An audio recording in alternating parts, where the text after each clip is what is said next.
Maintenant que le procès est terminé, je n'ai plus rien à faire. Depuis le premier jour de l'année, je tiens un journal de prison comme bref souvenir de mes pensées et sentiments. J'ai l'intention d'écrire sincèrement tout ce qui pourra me passer par la tête. Mémoire, impression, confession, espoir. J'espère que tu pourras le voir, un de ces jours, dans le futur. Sugako Kano, les derniers jours d'une condamnée.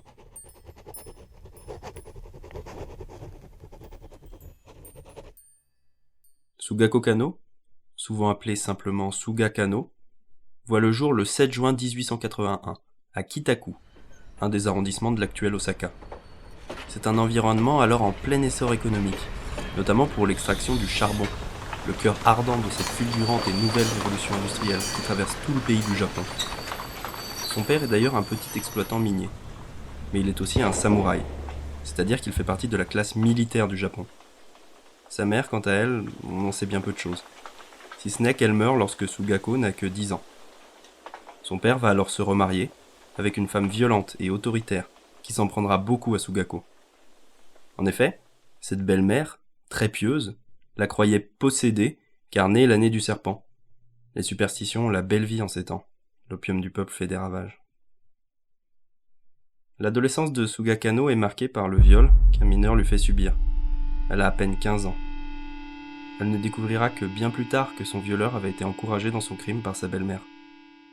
C'est en lisant un essai sur les victimes d'abus sexuels qu'elle va découvrir le féminisme, avec les écrits d'Akiko Yosano, une poétesse pacifiste, pionnière du féminisme au Japon. Puis dans la foulée, elle va découvrir aussi le socialisme, avec les textes de Sakai Toshihiko, un historien influent et qui deviendra un des fondateurs du Parti communiste japonais.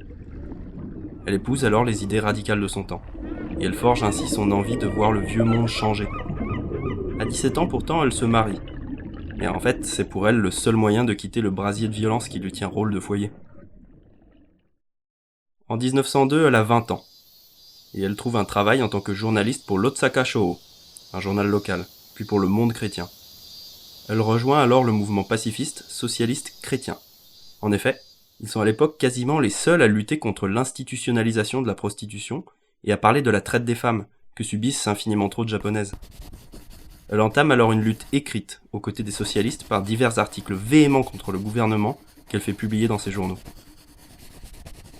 Quelque temps avant la déclaration de guerre de 1904 entre l'Empire russe de Nicolas II et l'Empire japonais Meiji, elle publie un roman pacifiste qu'elle appelle Zeku. En français, on pourrait le traduire par rupture. En 1906, son père meurt, et elle doit s'occuper seule de sa petite sœur, malade de la tuberculose. Les deux filles partent ainsi pour Tanabe, à quelques centaines de kilomètres au sud d'Osaka. Elle doit y remplacer l'éditeur du journal socialiste Muro Chimpo, qui est alors emprisonné. La somme de travail est énorme, mais pour la première fois de sa vie, elle est économiquement stable, et elle a les moyens de gérer la maladie de sa sœur. Ce passage à la tête d'un journal socialiste aura pour effet de lui montrer l'envers du décor, de ce milieu essentiellement masculin. Le jour, les hommes de son entourage s'insurgent contre les sévices que subissent les femmes, et prêchent l'égalité des sexes. Le soir venu, les lueurs tamisées du quartier chaud les attirent, comme des papillons de nuit.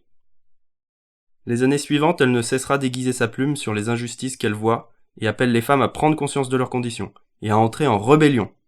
Bien que, naturellement, la racine du problème doive atteindre une solution socialiste, nous, femmes, devons lutter non seulement contre nos maris, mais également contre le monde masculin tout entier qui ne sert que ses propres intérêts. Insurgez-vous, femmes, réveillez-vous, tout comme la lutte dans laquelle s'engage le travailleur contre les capitalistes pour détruire le système des classes, nos revendications de liberté et d'égalité avec les hommes ne seront pas facilement gagnées. Ils ne seront pas gagnés si nous ne levons pas nos voix. Ils ne seront pas gagnés si aucune goutte de sang n'est versée. En 1908, le climat politique se tend encore plus. Le 22 juin, une foule de partisans se masse à la sortie de la prison de Tokyo. Il et elle viennent fêter la libération du célèbre militant anarchiste Koken Yamaguchi. Dans l'effervescence de la foule, on voit s'élever des drapeaux, arborant des slogans comme Sakai Kakumei ou Museifu Banzai, respectivement Révolution sociale et Vive l'anarchie. La police est alors lâchée sur la foule, et 14 militants seront arrêtés et incarcérés. Cet événement est baptisé l'incident du drapeau rouge. Il est très important dans l'histoire du Japon moderne. Il marque en quelque sorte officiellement le début de la répression féroce que vont subir les mouvements socialistes, communistes et anarchistes. Une guerre contre les idées, dans laquelle le gouvernement impérial va se jeter à corps perdu. Suga Kanno assiste au rassemblement, malgré la tuberculose qu'elle a contractée de sa sœur. Elle n'a pas été arrêtée, mais ses amis proches n'ont pas eu cette chance. Alors elle se rend au commissariat, pour obtenir des nouvelles de ses amis brutalisés par les forces de l'ordre. Mais dès qu'elle pénètre dans le commissariat, elle est mise en état d'arrestation, pour un motif invraisemblable. Elle va passer 3 mois derrière les barreaux, souffrant de la maladie qui vient de tuer sa sœur. C'est ici, en prison, dans ce lieu où être une femme malade la condamne déjà par 2 fois, qu'elle va se tourner vers l'action directe. Cela n'est pas sans rappeler Louise Michel, qui déclare être devenue anarchiste dans une cage au fond d'une cale d'un bateau qui la déportait vers la Nouvelle-Calédonie. Elle est enfin reconnue non coupable et libérée le 29 août. En cette fin d'été 1908, elle rencontre un journaliste, Sushuei Kotoku. Comme elle, il a passé des mois derrière les barreaux pour ses écrits pacifistes. Comme elle, il est entré en prison en socialiste, et face au mur froid de la violence inhérente à l'État, il en est sorti anarchiste.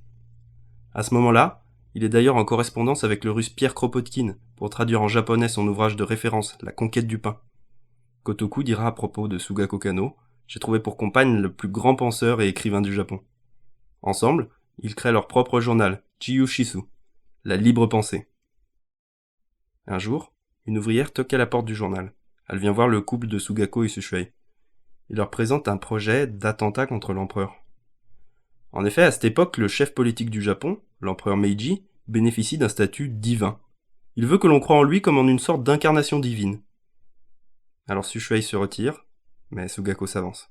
Elle dira « Bien que je sois désolée pour lui personnellement, il est, en tant qu'empereur, le principal responsable de l'exploitation économique du peuple. Politiquement, il est à l'origine de tous les crimes commis, et intellectuellement, il est la cause fondamentale des croyances superstitieuses. Une personne dans une telle position doit disparaître. » À ce moment-là, les sources deviennent floues. Le complot s'étoffe d'une 20aine de militants, mais une bombe est retrouvée chez l'ouvrière, et l'entreprise échoue. Sugako est arrêtée le 1er juin 1910. Elle comparaît au procès avec 25 compagnons. Elle est la seule femme. Ce procès est pour le gouvernement l'occasion inespérée de semer la terreur chez tous les militants qui font alors gronder le pays de leur volonté de justice sociale. À l'issue de ce simulacre de justice, 24 des 26 inculpés sont condamnés à mort. L'empereur, dans sa grande philanthropie, en commuera une 12aine en prison à vie, mais pas pour Sugako. Elle entre alors dans la prison d'Ishigaya. Elle passe le pas de la lourde porte en fer dans cette petite cellule. La porte se referme derrière elle. Jusqu'à sa mort, elle tiendra un journal, intime, où elle pose ses dernières pensées, ses derniers sentiments. Le voici. Prison de femmes de Tokyo, 18 janvier 1911. Temps nuageux. Inutile de le préciser, je m'attendais à la peine capitale. Mon seul souci, de jour comme de nuit, est de devoir sauver le plus possible de mes 25 co-accusés. Je suis montée dans le fourgon de la prison juste avant midi. De la fenêtre du pénitencier, je pouvais voir dans la faible lumière du soleil des silhouettes portant le sabre se tenant solennellement en garde sur la route. Elles semblaient présager des verdicts du procès, et j'attendais impatiemment que la cour procède à l'ouverture à 1h de l'après-midi. Le moment vint. Nous sommes montés au 2e étage, puis au 3e. Puis nous sommes redescendus à nouveau au 2e étage, dans la salle d'audience de la Cour suprême. Les mesures de sécurité le long des couloirs et dans la salle d'audience durant le procès étaient extrêmement serrées. La cour était pleine à craquer d'avocats, de reporters de journaux et de spectateurs. J'ai tendance à être prise de vertige facilement. Alors je me suis un peu évanouie, ayant gravi beaucoup de marches, et de par l'étouffante présence de la foule dans la salle d'audience. Après m'être calmée, j'ai cherché autour de moi mes co-accusés. Ils étaient tous assis prudemment, l'air inquiet. On aurait dit qu'ils avaient peur de se sourire les uns aux autres, un orgueil de lion affamé. Leurs ongles et leurs dents avaient été limés et lissés. Ils étaient assis là, devant moi. 25 agneaux. sacrifié. Bientôt les juges entrèrent par la porte de gauche devant le tribunal. Serait-ce la vie ou la mort? Nombreux sont les cœurs des coaccusés qui ont dû battre plus vite. Le clerc a lu les noms des accusés. Le président, Sorujo Ishiro, a dit quelques mots d'instruction. Ensuite, contrairement à la procédure habituelle, il a laissé les verdicts pour la fin et a procédé à la lecture des interminables plaidoyers, buvant quelquefois à petites gorgées d'un verre d'eau. Alors qu'il continuait de lire, il devenait évident qu'il reliait arbitrairement même ce qui était clairement innocent à l'article 73 du Code pénal. Son sophisme devenait de plus en plus flagrant. Mon inquiétude augmentait et m'a finalement submergé tel un raz-de-marée. Mais jusqu'à ce qu'il lise le verdict de chaque accusé, je continuais à espérer malgré tout que certains, ne serait-ce qu'une seule personne, reçoivent une sentence minime. Mais ce fut en vain. C'était terminé. Excepté pour Nitatoru, qui fut condamné à 11 années de prison, et Nimura Zemnei, qui en prit 8, les 25 restants d'entre nous furent tous condamnés à mort. Depuis le début, je craignais que ce ne soit le cas, mais le procès fut conduit d'une façon si inattendue et méticuleuse que j'ai commencé à espérer que ce soit relativement juste. Les verdicts sont tombés comme un choc. J'étais si furieuse et bouleversée que j'ai ressenti comme si mon corps tout entier prenait feu. Mes pauvres amis, mes pauvres compagnons, plus de la moitié d'entre eux étaient d'innocents témoins ayant été impliqués dans les actions de 5 ou 6 d'entre nous. Parce qu'ils nous fréquentaient, ils sont maintenant sur le point d'être sacrifiés de cette monstrueuse manière. Simplement parce qu'ils sont anarchistes, ils sont sur le point d'être jetés par la falaise de leur mort. Je ne fus pas la seule personne effarée par ce retournement inattendu des événements. Tous les avocats, gardiens de prison et policiers qui ont été présents durant le procès le 17 et qui étaient dans le secret de la vérité sur cette affaire doivent avoir été choqués de ces verdicts scandaleux. On pouvait le lire sur les visages de tout le monde dans le tribunal. Les prévenus restaient sans voix et silencieux, sur le cou figés dans une colère irrépressible. Puis un sourire narquois apparut froidement sur leurs lèvres. Je voulais réconforter mes coaccusés, mais j'étais tellement bouleversée et en colère que je ne pus penser au mot juste. Je ne pouvais que maugréer sur moi-même. Quel scandaleux et injuste procès! Puis le chapeau de paille fut remis sur ma tête. Étant sortie dans l'ordre inverse de notre arrivée, je fus la première à partir. Me levant, je pensai à mes compagnons. Bien qu'ils monteront au même échafaud que moi, nous devrions ne plus jamais nous revoir. Certains d'entre eux doivent certainement se sentir amers envers nous, mais ils sont tous mes compagnons. Nous nous tenions côte à côte en tant que co-détenus. Adieu mes 25 amis. Adieu les 25 victimes. Au revoir.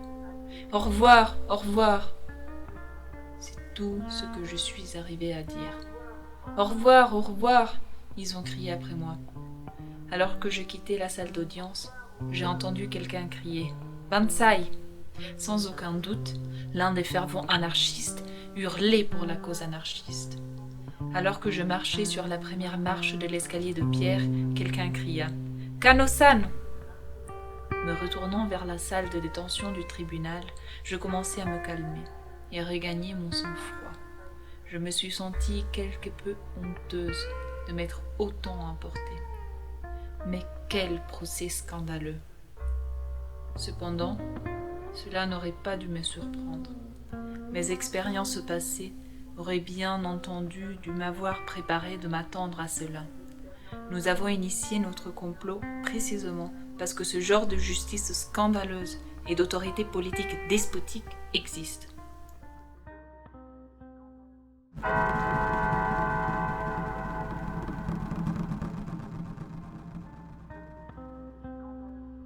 19 janvier. nuageux. Bien que j'étais furieuse, je dois avoir été exténuée de la pression de ces quelques jours passés. Je me suis endormie à point fermé tôt dans la soirée. Mais aujourd'hui, je me sens rafraîchie. J'ai reçu la permission des autorités de la prison de laisser quelques-uns de mes biens à mes amis en souvenir. Je vais laisser mon kimono de cérémonie en soie à Sakai Mabu, le kimono classique à Ori Yasuko, la cape noire et l'habit doublé de mousseline à rayures pour Yoshikawa Morikundo. J'ai écrit des cartes postales aux 3 avocats, exprimant mon choc au verdict. J'ai aussi écrit des cartes à Sakai Ori et Yoshikawa, leur faisant part de souvenirs. Dans la soirée, le chapelain est apparu. Il m'a raconté que l'un des co-accusés, Mineo, venait d'apprécier la valeur de la foi dans un pouvoir externe après qu'il fut condamné à mort. Le chapelain m'a dit qu'il était impressionné par le fait que Mineo ne montrait aucun signe de peur ou d'inquiétude. Il m'a ensuite exhorté à trouver le réconfort dans la religion. Je lui ai dit que je ne pouvais être plus en paix avec moi-même que je ne l'étais maintenant. C'est ridicule pour une anarchiste qui est contre toute autorité de se tourner vers Bouddha pour rechercher la paix et la sécurité, simplement parce qu'elle fait face à la mort. Mais je peux apprécier la position de Numanami en tant que chef religieux et que chapelain. J'ai cependant mes propres opinions et ma tranquillité d'esprit. Nous avons navigué sur le vaste océan, en avance sur la pensée commune du monde et la vague générale des événements. Malheureusement, nous étions perdus en mer. Mais ce sacrifice devait être fait pour que les choses commencent. De nouvelles routes ne sont ouvertes que seulement après plusieurs naufrages et dangereux voyages. C'est ainsi que l'autre rive d'un idéal est atteinte. Après que le sage de Nazareth soit né, de nombreux sacrifices ont dû être réalisés avant que le christianisme ne devienne une religion mondiale. À la lumière de cela, je pense que notre sacrifice est minuscule. J'ai dit à la cour ces pensées, le dernier jour du procès. Ils sont avec moi constamment. Je suis convaincue que notre sacrifice n'est pas en vain. Il portera ses fruits dans le futur. Je suis convaincue que puisque je crois fermement que ma mort servira un objectif de grande valeur, je serai capable de rester digne jusqu'au dernier moment sur l'échafaud. Je resterai enveloppée dans la merveilleuse pensée réconfortante que je me sacrifie pour la cause. Je crois que je vais être capable de mourir d'une mort noble, sans peur ni anxiété. Durant la nuit, Tanaka, le directeur de l'instruction pénitentiaire, est venu me voir. Il m'a raconté que mes co-prévenus étaient plutôt calmes et sereins. J'étais heureuse de l'entendre. Il m'a aussi parlé de cas dans lesquels les personnes condamnées à mort faisaient admirablement face à leur fin. Je lui ai décrit le genre de cercueil que je voulais faire pour moi et la manière dont je voulais être habillée après ma mort. J'avais peur que des sympathisants et des supporters du patriotisme puissent exhumer mon corps et le découper en morceaux. Je ne voulais pas avoir l'air trop miteuse quand ceci arriverait. Après que Tanaka m'ait donné ses grâces, Numanami m'a apporté 2 brochures, le Tanisho et Esquisse des bénédictions de la foi.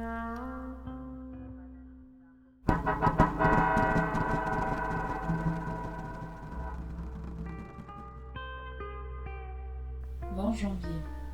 La neige. La neige s'est posée sur la cime des pins et des branches mortes des cyprès. Le monde s'est recouvert d'argent durant la nuit.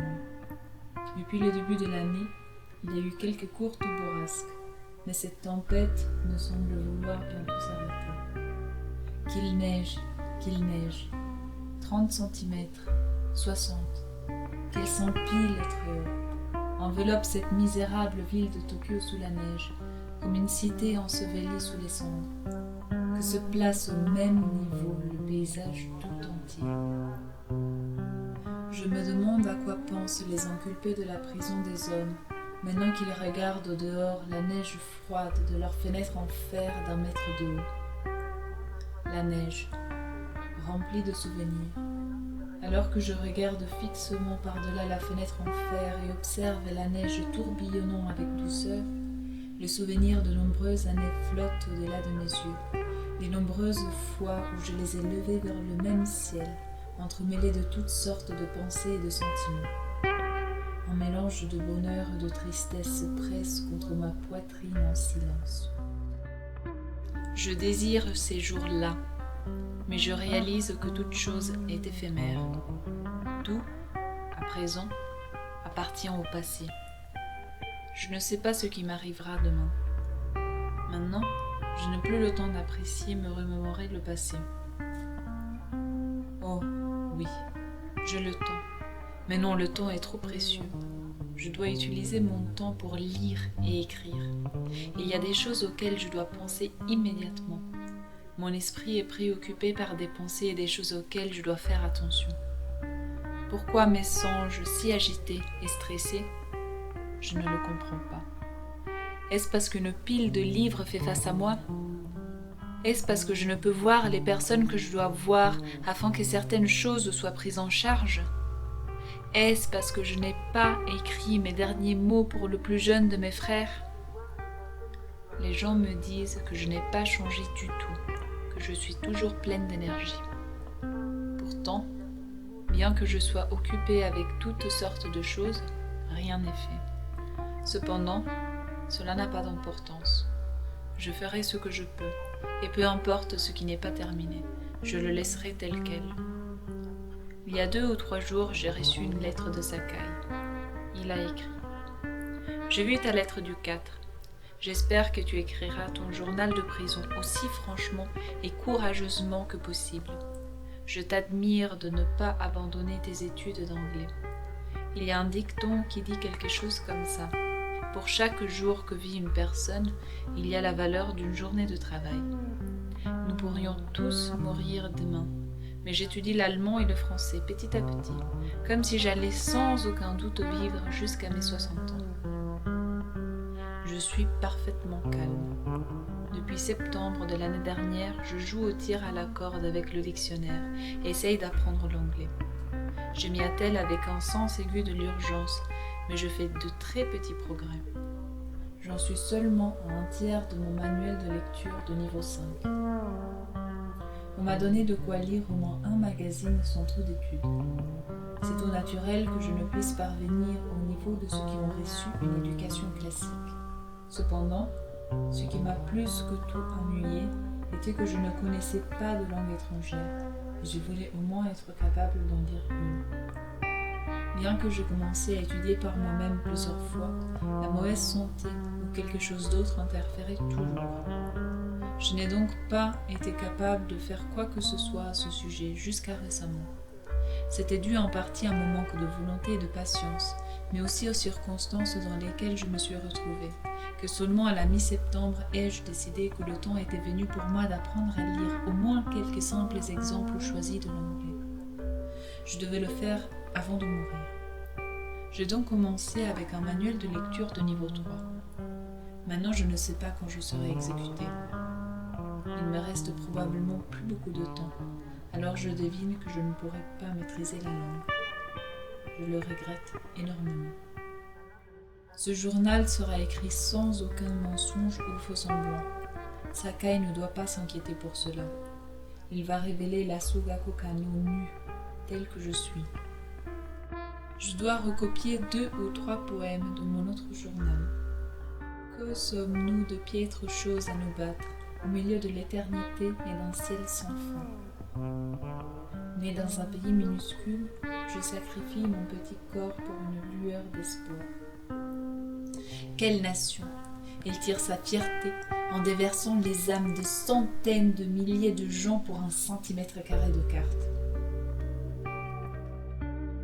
Une autre journée passée à regarder les ombres créées par les rayons du soleil qui passent à travers la fenêtre à barreaux. Je sais que la falaise chute de 1000 mètres. Pourtant, je me précipite sur le chemin sans me retourner. Je suis allongée immobile dans le lit d'une nuit froide et j'écoute encore de temps à autre le bruit furtif des sabres. Je suis allongé sur le dos depuis une demi-journée, à regarder par la fenêtre les branches des cyprès se balancer dans le vent. Le ginkgo dans l'hiver respire un sentiment de révérence. Il ressemble à un prêtre descendant des montagnes enneigées. Ce maudit amour, il continue de se consumer comme la fumée qui continue de s'élever des cendres rougeoyantes. Mon dernier jour va bientôt arriver. Je souris en repensant à ma vie. Je pourrais y réfléchir éternellement. Est-ce que la forte et courageuse enfant de la Révolution est la même que la frêle, chétive et en pleurs? Est-ce moi? Ne te demande pas où est la graine qui est tombée dans le champ. Attends le vent d'Est qui souffle le printemps. Nous nous sommes alignés au bord de la balustrade afin d'écouter le chant du bord de mer, où l'île Atsushima flottait à environ 10 km dans les vagues. Tard dans la nuit pleure la personne blessée. Les anciennes comme les nouvelles blessures sont toutes deux douloureuses. En venant et en repartant, l'ai-je aperçu à travers le chapeau de paille le visage blême à la 3e fenêtre? Ses yeux disaient « Pardonne-moi », mais les miens étaient aussi froids que la glace de la mer du Nord. J'ai pesté contre la lumière et l'obscurité qui venaient et repartaient à travers la fenêtre de fer depuis 200 jours. La cornée du soir, elle reste solitaire à regarder par-delà la pluie, les nuages flottant lentement au-dessus de l'énorme ciel. Après-midi d'automne, au creux d'un cerisier, 2 minuscules grenouilles s'amusent. Les colonnes de mots dans mon cœur, elles se fondrent l'une après l'autre dans le vent d'automne. Je me souviens quand je disais « Je vais terminer ma vie à 22 ans », puis couper les cordes du violon et pleurer. Toi et moi, nous partons au tombeau, ressentant comme si nos cœurs étaient séparés d'est en ouest par la mer.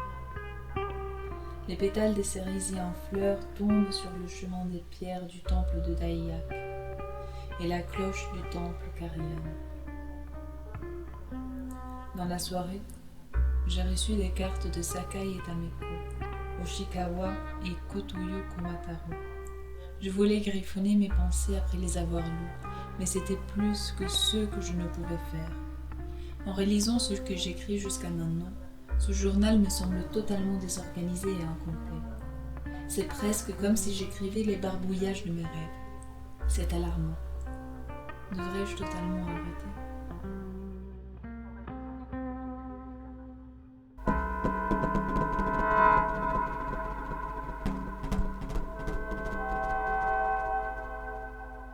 « 21 janvier, temps clair. Le soleil brille sur les branches de pin enneigées. Cela ressemble à une peinture de Maruma Okyo, une scène de toute beauté. Quand Sakai a ouvert sa Baibunska, la première personne à venir demander de l'aide a été une étudiante du collège des filles. Elle voulait la Baibunska pour écrire sa thèse. Quelle remarque sur notre société, drôle et honteuse à la fois. J'entends que Sakai Temeko va à l'école des sages-femmes. J'admire son courage et son initiative de commencer les études à l'âge de 40 ans. Et j'admire Sakai pour aider sa femme à devenir indépendante et autonome. Je suis sûre que cela lui cause quelques inconvénients. Tous les hommes ne seraient pas aussi disposés. La mère de Kotoku est morte le 28 décembre. Elle a attrapé la malaria, puis une pneumonie, et est morte 10 jours après être tombée malade. On m'avait dit que lorsqu'elle était venue à Tokyo en novembre pour voir Kotoku, elle avait planifié de venir me voir aussi, mais parce qu'Oshio était avec elle s'était retenue et était repartie sans me voir. Même si Kotoku et moi nous étions déjà séparés, nous nous voyions toujours l'une et l'autre comme mère et fille. Lorsque j'ai entendu qu'elle avait fait tout le chemin depuis Tokyo et n'était pas venue me voir, je fus blessée et eus le sentiment qu'elle devenait cruelle. Ayant maintenant pris connaissance de ce qui est arrivé, je me sens coupable d'avoir pensé du mal d'elle, ne serait-ce qu'un instant. Je songe à elle avec tendresse. Nous étions mère et fille, et puis nous ne fûmes plus membres de la même famille. Maintenant, nous nous sommes séparés, pour ne plus jamais nous revoir. Elle me réconfortait constamment avec ses lettres et ses colis. Le passé est comme un rêve. Ah, la vie est comme un rêve. Le temps est un cimetière et tout le monde finit par se faire enterrer un jour. C'est seulement une question de temps. Je suis là, à pleurer sur la mort des autres. Mais je vais bientôt me faire inhumer moi aussi. Il semble que j'ai pris froid. J'ai un méchant mal de crâne, mais j'ai tout de même pris un bain. Se baigner est l'un des rares plaisirs de la vie de prison. Les visites, les lettres et se baigner. Je n'ai pas de famille, je suis quasiment seule, alors je reçois rarement des visiteurs ou des lettres. Le bain qui nous est autorisé tous les 5 jours est mon plus grand plaisir. Du ciel bleu clair et les chauds rayons du soleil ruissellent à travers la fenêtre du bain. Assise devant le bureau, me sentant relaxée après mon bain, combien je serais heureuse de fondre comme la neige au soleil et de tomber endormie à jamais. Ushikawa m'a écrit dans sa lettre. Aujourd'hui, il y a 1 an, j'étais libérée de prison. Les 3 d'entre nous qui sommes sortis de prison ce jour-là, Higuchi Den se porte extrêmement bien. Par contre, je reste tout juste en vie. Oka Shiohiko est retourné dans son vieux Nihashiba et se bat contre le froid et la famine. Je me demande pourquoi Oka a été emprisonné. Est-ce que ceux qui réussissent ont raison et ceux qui sont au plus profond du désespoir ont tort? Que dire de Morika Eiji qui perdit la raison et sauta dans un vieux puits? Que dire des gens qui abandonnent leurs principes comme des sandales usées parce qu'ils craignent l'oppression du gouvernement et espèrent sauver leur peau? Les convictions ne sont-elles pas capricieuses? Le cœur humain est trop frêle. Laissez ceux qui veulent partir, partir. Laissez ceux qui doivent mourir, mourir. Les nouvelles pousses germent après que le séquoia géant tombe. Au printemps du monde intellectuel, ceux d'entre nous qui se considéreront comme pionniers n'ont pas besoin de regarder en arrière l'automne et le printemps. Nous devons regarder en avant, nous devons nous précipiter en avant, nous devons foncer vers la lumière qui nous offre de l'espoir. Il semble que les autorités regardent nos compagnons de l'autre monde avec encore plus de vigilance. Les résultats choquants et outrageants du procès montrent que le gouvernement planifie de profiter de cet incident pour adopter des mesures extrêmement répressives. Persécutez-nous. C'est ça, persécutez-nous. Ne savez-vous donc pas que pour tout poids il y a un contrepoids? Persécutez-nous. Persécutez-nous autant que vous le souhaitez. La vieille manière combat la nouvelle. L'impérialisme contre l'anarchisme. Allez-y. Prenez votre morceau de bois et essayez de toutes vos forces d'arrêter la ruée du fleuve Sumida. Le chapelain Numanami vient me demander « Comment ça va ?» Pareil que d'habitude, et je répondu. Il a rétorqué « Vous avez la tranquillité d'esprit parce que votre vie est fondée sur la foi en votre doctrine, votre cause. » Certaines personnes pourront être chagrinées à propos de toute l'affaire, selon la profondeur de leur implication. Vous étiez impliqué du début à la fin, alors vous devez être préparé à faire face à n'importe quoi. Ce qu'il m'a dit m'a fait plaisir. C'était beaucoup mieux que sa tentative de me convertir. Je suis certaine que nombre de co-accusés sont profondément bouleversés à propos de ce qui est arrivé. Cet incident est sans précédent dans l'histoire, mais le châtiment est aussi sans précédent. Cet incident ne devrait pas être étiqueté comme conspiration d'anarchistes. Il ferait mieux d'être appelé conspiration concoctée par des substituts. L'invocation de l'article 73 dans ce procès était vraiment idiote. Les charges publiques et la vérité sur l'affaire étaient totalement sans lien. Comme un roman écrit par un écrivain de bas étage. Seulement 5 d'entre nous, Kotoyo, Miyashita, Nimura, Furukawa et moi étaient impliqués dans la conspiration, le groupe que le procureur appelait les réserves sous le commandement direct de Kotoku. Les substituts ont relié les autres à la conspiration simplement à cause de bavardages que nous avons eus par le passé. Conversations qui étaient aussi éphémères que la fumée s'évaporant dans l'air. L'accusation affirmait que l'affaire était une conspiration d'anarchistes. Un tel est un anarchiste, ou un tel est l'ami d'un anarchiste. Par conséquent, il faisait partie de la conspiration. En utilisant ce genre de raisonnement scandaleux, ils se sont mis à arrêter les gens. En se ruant au combat pour l'honneur et la gloire, les autorités faisaient tout leur possible pour en amener le plus possible sur le banc des accusés. Ils ont eu recours à la supercherie, à la fourberie, aux menaces, et dans des cas extrêmes à des méthodes similaires aux tortures utilisées par le passé. Certains furent interrogés continuellement, de jour comme de nuit, sans se reposer ou dormir. Les substituts se sont accrochés aux plaintes courantes que les gens ordinaires, pas nécessairement les anarchistes, maugréent contre le gouvernement. Ils ont présenté ces discussions désinvoltes, comme si elles étaient profondément liées au complot. Même si on les laissait interpréter ces discussions aussi largement que possible et les définir comme complotistes, ils ne peuvent en aucun cas être reliés à l'article 73.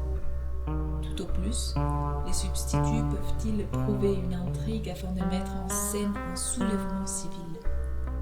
Mais les substituts et les juges qui ont conduit l'enquête préliminaire ont interrogé les accusés en détail sur l'anarchisme. Quand les idéaux de l'anarchisme, et ceci était à peine des idéaux, étaient exprimés, les substituts concluaient que parce que l'anarchisme croit en la liberté et l'égalité absolue, inévitablement il rejette aussi naturellement la famille impériale. À travers ce genre de raisonnement, ils se débrouillaient pour mettre leurs déductions dans le dossier de l'examen. Ils ont ensuite utilisé ces théories de ces idéaux, qui n'ont aucune relation avec l'affaire courante, pour prendre complètement au piège des gens innocents. Au plus j'y pense, au plus cela me met en colère. Pauvre et pitoyable juge, tout ce que vous vouliez faire était de protéger vos places. Pour les sauvegarder, vous avez émis ces verdicts même si vous saviez qu'ils étaient illégaux et arbitraires. Vous êtes allé contre vos consciences. Pauvre juge, pauvre esclave du gouvernement, je devrais être en colère contre vous, mais j'ai plutôt pitié de vous. Je suis ici attaché par cette fenêtre à barreaux, mais mes pensées déploient encore leurs ailes dans le monde libre des idées. Rien ne peut attacher mes pensées ou les brouiller. Vous pouvez vivre une centaine d'années, mais qu'est-ce qu'une vie sans la liberté, une vie de servitude? Quel intérêt? Pauvres esclaves. À 4 heures de l'après-midi, j'ai été emmenée au parloir. 4 personnes y étaient. Sakai, monsieur et madame Ozuki et Yoshigoro. Le directeur de la prison m'a raconté que je ne devais pas parler du procès. Cela doit avoir été une directive gouvernementale fondée sur la peur que si la vérité sur le procès scandaleux sortait, nos compagnons videraient leurs sacs sur le gouvernement. Je me souviens à quoi Sagai et Ozuki ressemblaient lorsque nous étions ensemble durant le procès de l'incident du drapeau rouge dans la salle 3 de la cour d'appel. Aujourd'hui, ils n'avaient pas l'air différents. Tous deux sont vigoureux et en bonne santé. Nous avons dit un mot ici, une phrase là. J'ai essayé d'éviter leurs yeux, qui étaient remplis de larmes. J'ai essayé de bavarder de façon décontractée, mais quand le temps est finalement venu de se dire adieu, pratiquement lorsque ce fut le moment de serrer la main de Yosuku, les larmes que j'avais retenues se sont déversées comme l'eau d'un barrage qui vient de rompre. Nous avons tous deux pleuré et nous nous sommes tenus la main un long moment. Oh mes chers amis, mes chers compagnons, quand je laissais échapper le verdict était une surprise. Sakai a dit dans la douleur, je m'attendais à ce que toi et Kotoku mouriez pour la cause, mais c'est tout ce qu'il a dit. Son cœur débordait d'émotion.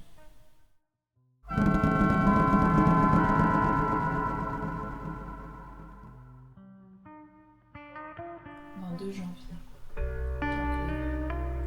La nuit dernière, pour la première fois depuis que je suis emprisonnée, je me suis sentie déprimée. La dernière visite de mes amis était éprouvante pour ma mère. Depuis le 2 juin, lorsque j'ai entendu que notre complot avait été découvert, je fus convaincue que je devais apprendre à me discipliner. Tout de suite, je me sens comme une bonne à rien d'être accablée, même pour une nuit, par de tels sentiments irrationnels. Je me désespère. Comment puis-je être une telle mauviette ? Peut-être est-ce simplement une réaction naturelle ? Les héros asiatiques racontent qu'un visage ne devrait pas révéler des sentiments de joie ou de colère, de bonheur ou de tristesse. Dans un sens, c'était un idéal hautement admirable, mais en même temps c'est hypocrite. Peut-être qu'un sage et un idiot peuvent transcender la joie et la colère comme le bonheur et la tristesse, mais les gens ordinaires sont remplis de tels sentiments.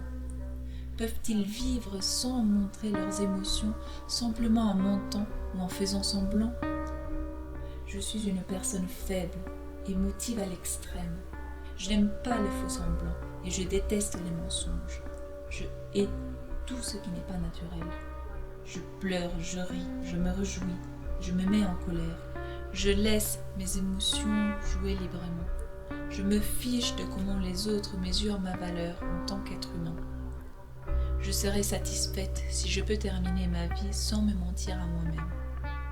Aujourd'hui, cependant, je me sens très bien. La tristesse de la nuit dernière s'est évaporée. Je me demande pourquoi je me suis sentie si mal.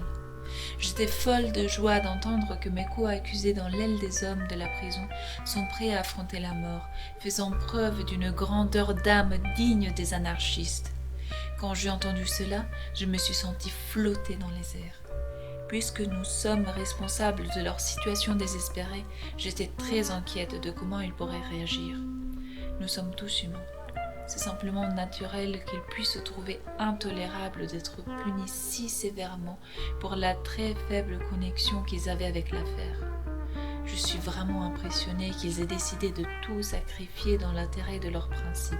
Ce sont des valeureux anarchistes, de valeureux compagnons. Je suis sincèrement heureuse. Je suis fière d'être une partisane de l'anarchisme. Je n'ai rien de plus à me soucier ou regretter. La seule inquiétude qui planait sur mes pensées comme un nuage noir s'est dissipée complètement. Tout est aussi lumineux et clair que le ciel d'aujourd'hui. J'ai écrit des lettres à Kutsumi Sakuturu, Katotoki Joro, Nagae Tamenesa, et des cartes à Okano Tatsusuke et Watabe Yaruko. Dans la soirée, j'ai reçu des lettres de notre avocat, Hirad, et de Sakai. Hirad écrit « Je savais ce que seraient les verdicts avant que le juge finisse d'en lire 10 lignes de l'argumentation. Comme tous les avocats qui espèrent des décisions favorables, je me suis accrochée jusqu'à là que 5 ou 6 des accusés sortiraient avec des condamnations légères. Mais c'était en vain. Dur comme cela l'était de rester dans la salle d'audience, je ne voulais pas que les 2 hommes que je défendais perdent espoir. Alors même si j'ai trouvé cela pénible, je n'ai pas craqué jusqu'à la fin du procès. Je leur ai même dit quelques mots d'encouragement. Il n'y a rien qui puisse être fait à propos de l'application de la loi, alors laissons la question de la justesse de verdict à l'histoire. Je ne pense pas que vous soyez le genre de personne qui ait besoin de mots de réconfort. Je suis tourmentée néanmoins lorsque je pense à ceux qui n'étaient pas préparés à faire face au pire, à ce qu'ils doivent avoir ressenti. Je n'ai pas été capable de faire quoi que ce soit depuis le 18. Même un avocat ressent la même chose. N'est-ce pas quelque peu étonnant que je me sente tourmentée au-delà de l'endurance, moi, leur compagne, qui suis responsable de leur détresse? J'ai écrit une réponse à Hirad à la faible lumière de l'ampoule.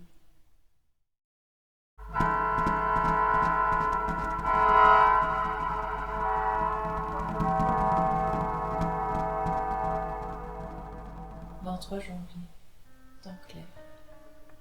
Je me réveille toutes les nuits à 2 heures du matin, heure parce qu'ils viennent changer ma bouteille d'eau chaude. Bien que je sois somnolente, je ne peux me rendormir avant 2 ou 3 heures. Je suis couchée là, à penser à toutes sortes de choses. La nuit dernière, lorsque je me suis réveillée, j'ai pensé à un nombre de choses. Sakai qui était venu me voir la veille, mais quoi accuser? La sépulture de ma plus jeune sœur qui se trouve à Sejuku. Quand Sakai ou Yasuko porteront de l'argent pour prendre soin de la tombe, comme je leur ai demandé de faire, je me demande ce que ce moine que je déteste tellement dira. Je ne crois pas en la superstition que le mort sera sauvé par la force du sutra. Alors j'avais tendance à négliger d'envoyer des cadeaux au temple. Chaque fois que je visitais la tombe de ma sœur, le moine m'envoyait toujours un regard méchant. Par conséquent, j'ai arrêté d'aller sur sa tombe pour y placer des fleurs et des l'encens, et y mettais à la place sa nourriture préférée ainsi de suite devant sa photo. C'est tout aussi idiot puisque, après tout, le corps de la défunte est déjà devenu de la fumée, ou s'est décomposé et s'en est déjà retourné à l'état originel des particules atomiques. Je ne crois pas que l'esprit survive et soit heureux de recevoir des fleurs, de l'encens ou d'autres présents. Je faisais ces choses par habitude et pour ma propre satisfaction psychologique. En parlant de ma situation actuelle, je sens que j'ai le devoir de donner au temple au moins un peu d'argent pour prendre soin de la tombe. Si ce n'est pour moi, alors bien sûr par amour pour mon plus jeune frère qui est actuellement en Amérique. Quand il reviendra au Japon dans quelques années et demandera la tombe de notre plus jeune sœur, il serait, sans aucun doute, effondré s'il trouvait que la sépulture a été négligée et laissée se détériorer, parce que ce serait vu comme la tombe d'une personne sans famille. La nuit dernière, je pensais à ce qu'il devrait être fait de mon corps après ma mort. Après mon dernier souffle et lorsque je serai devenu un simple morceau de chair, je suppose que cela n'aura vraiment pas d'importance ce qui arrive à mes restes. Mais je déteste l'idée d'être serré à l'intérieur du cercueil dans une position inconfortable avec mes jambes repliées. Je veux un cercueil dans lequel mon corps puisse être allongé à plat. Avant-hier, quand mes amis m'ont rendu visite, j'ai demandé à Warden Kinos, qui était présent comme observateur, de me prendre un cercueil de bonne longueur. J'espère que le cercueil sera terminé d'ici peu. J'ai aussi demandé à être dans mes beaux habits. Si par hasard quelqu'un venait à déterrer mon cercueil et exposer mon corps, je ne voudrais pas avoir l'air trop inconvenante.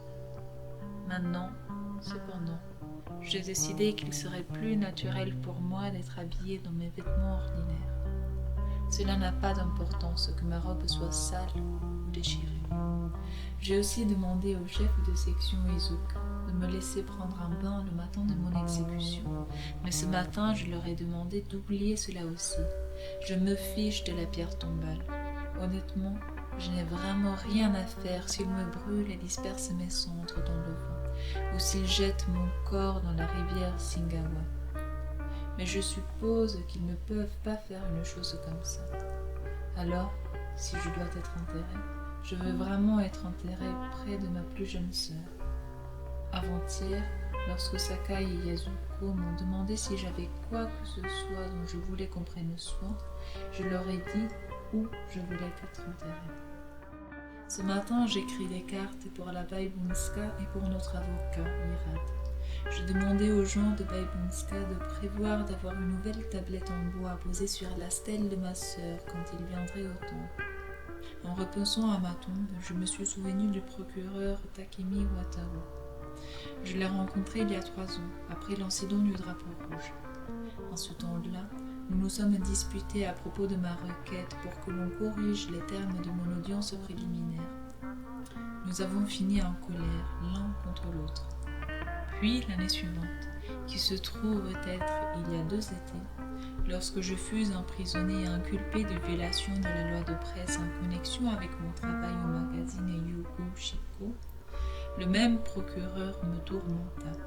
Il se montra extrêmement méchant et perfide et plaida contre moi de façon impitoyable. Quand l'affaire actuelle éclata, Je fus premièrement interrogée par lui, mais j'étais déterminée à ne pas dire un mot, parce que je le détestais énormément. En fait, je même pensais à le tuer, en l'emportant avec moi sur la terre des morts si l'occasion m'en était donnée. Plus tard, cependant, il parla de sa femme, de sa mère et combien il avait fait son chemin à l'école. Et je commençais à me sentir compatissante envers lui, et j'ai abandonné toute idée de l'assassiner. J'ai, moi aussi, partagé mes sentiments avec lui, et nous nous sommes séparés amicalement. Quelques jours plus tard, il est venu me voir et m'a dit « Je trouve cela intéressant que vous ne vouliez pas me dire un mot sur l'affaire. Je ne vais pas essayer de vous en faire parler. À la place, pourriez-vous me parler de vous? Ne serait-ce pas une idée originale que moi, que vous haïssez tellement, j'écrive votre biographie? J'aimerais beaucoup le faire. » J'ai imaginé que cela devait être sa manière de me rendre méchamment à l'appareil. Mais peu importe qui écrit sur moi, c'est fort peu probable que quelque chose de bon soit dit. J'étais une marginale et ne suivis aucun chemin conventionnel ou étroit. Grâce à ma détermination, à mon entêtement à ne pas céder, j'ai réussi à ne pas devenir une prostituée ou l'ouvrière d'une usine à textile. Mais l'histoire de ma vie ne susciterait les sympathies de personne, excepté peut-être les personnes de grand cœur concernées par les problèmes sociaux. J'ai abandonné tout espoir de gagner la compréhension des gens. Mon histoire est destinée à être racontée de manière orientée, et elle devrait l'être de façon tout autant antipathique que possible. Alors, finalement, j'ai raconté ma vie au procureur, presque comme si c'était un roman. Lorsque nous discutions des choses sans lien avec l'affaire courante, le procureur m'impressionna par son enthousiasme, affranchi de sinistres intentions. Je n'ai vu rien d'odieux en lui. Je peux clairement me rappeler de son visage lorsqu'il écoutait mon histoire avec avidité. Il dit « C'est vraiment comme dans un roman » et ne cessait de répéter « Vous et moi devons avoir eu des liens forts lors de notre existence passée. » Au final, il m'a dit « Si par hasard vous étiez exécuté, ou si vous veniez à mourir avant moi, je vous promets d'apporter des fleurs et de l'encens sur votre tombe. » Ses yeux semblaient dire qu'il ne me flattait même pas. Alors je pensais qu'il pourrait visiter ma tombe au moins une fois.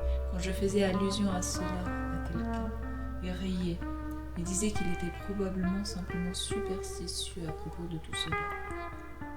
Si je pouvais revenir en fantôme, il y a un certain nombre de gens, à commencer par le juge de la Cour de cassation, que j'aimerais terrifier. Ce serait merveilleux de les faire mourir de peur et de les faire se mettre à plat ventre. Tôt ce matin, j'ai fait un rêve intéressant. J'étais avec 2 ou 3 personnes dont je ne peux me rappeler maintenant, et nous marchions sur un chemin près d'un ruisseau. Lorsque j'ai levé les yeux, j'ai vu la lune et le soleil à près d'1 mètre de distance, parfaitement gravés dans le ciel bleu. Le soleil était de la même couleur que la lune. Il n'était pas complètement rond, mais était ombragé d'entière.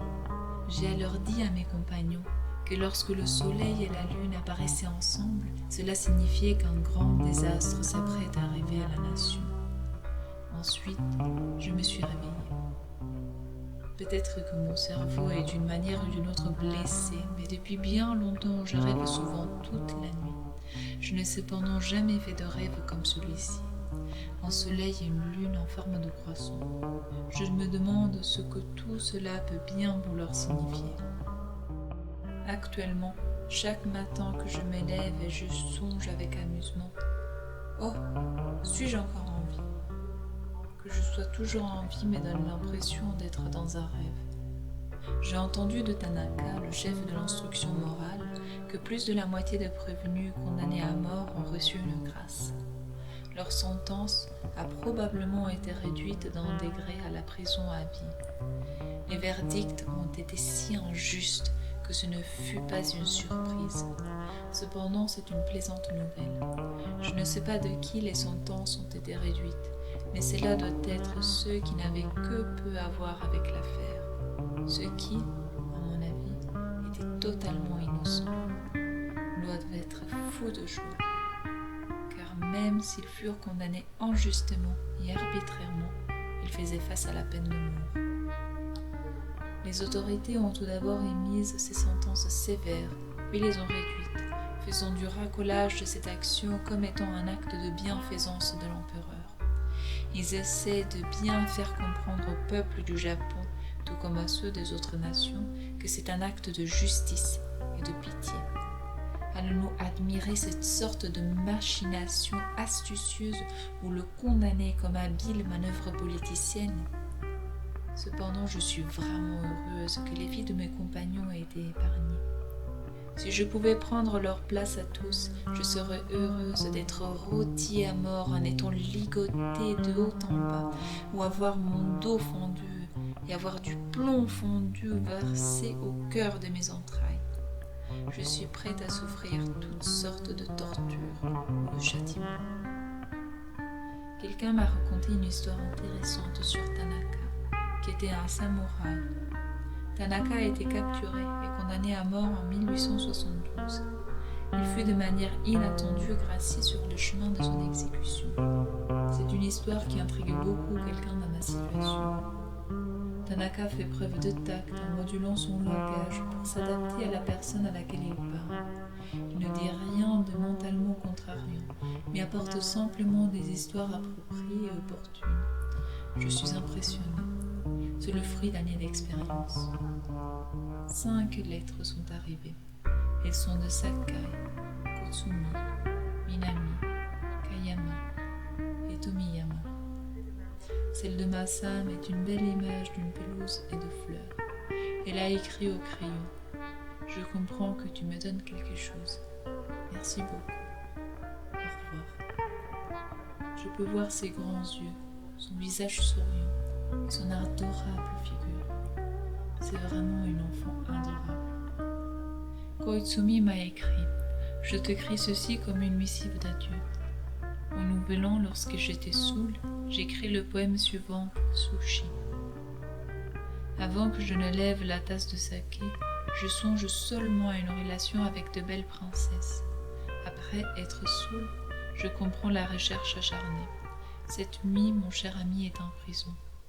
Où l'esprit qui hante les rêves sera-t-il en fin d'année ? J'ai aussi commencé à composer un poème pour toi, mais j'ai échoué à le faire et je n'ai pu terminer qu'une phrase. Que c'est désolant. Cette époque éclairée fait dérailler la dame talentueuse. Il a été de grande aide pour moi les 2 ou 3 dernières années. Je le sais l'être encore et encore, et j'étais submergée d'émotions. S'il te plaît, porte-toi bien. Vis son temps. J'écris ceci à la faible lumière de l'ampoule. Je peux à peine bouger le pinceau qui est aussi froid que de la glace. C'est difficile.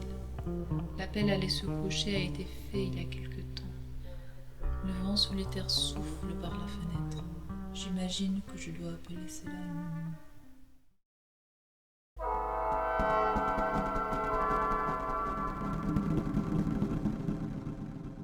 « 24 janvier, temps clair. J'ai écrit à monsieur et madame Sakai et Masuda, et à Mabo. Je demandais à Sakai d'envoyer à mon plus jeune frère en Amérique quelques souvenirs de moi. Le verdict de la cour, composé de 146 pages, est arrivé. Je prévois de l'envoyer à mes camarades aux États-Unis. Yoshikawa m'a envoyé le Suikoden Kenso. Je me sens bouleversée après avoir lu le motif hyperbolique et tordu du verdict. Je ne peux pas garder l'esprit clair pour écrire aujourd'hui.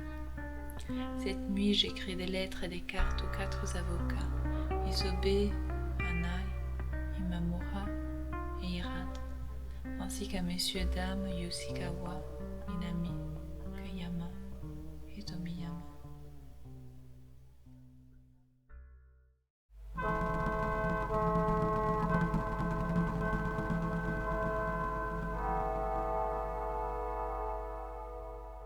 Le texte s'arrête là. Sugako est pendue le 25 janvier à l'aube. Elle avait 29 ans. Alors qu'on lui passait la corde au cou, elle déclare « Nous mourrons pour nos principes. » Mais la marche s'est dérobée. Sous la violence du choc, sa nuque s'est brisée. Quelque temps plus tard, sa dépouille est allongée par terre et photographiée. Le cliché est publié à titre d'exemple pour tous ceux, toutes celles qui se seraient perdus à rêver d'un monde plus juste, plus égalitaire. Sugako Kano est une de ces femmes militantes incroyables, trop souvent éclipsées de l'histoire par leur mari. Née de la poussière et du bruit des peuples, elle y est retournée. Ces derniers souffles se sont mêlés au vent, et encore aujourd'hui, ils font flotter haut les drapeaux noirs de l'espérance.